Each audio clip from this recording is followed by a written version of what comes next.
Pentagon formally released 3 mysterious UFO videos captured by Navy pilots. The already leaked videos show what DoD insists on calling an unidentified aerial phenomenon moving at incredible speeds and performing near impossible maneuvers.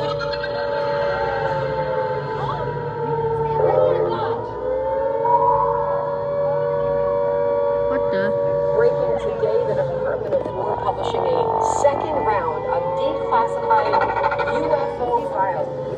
No pictures, no videos, no answers, and not necessarily, but certainly more questions. Another video is labeled Instant Acceleration. The Pentagon says this video comes from an infrared military platform and was classified. The military can't explain what's seen in the sun.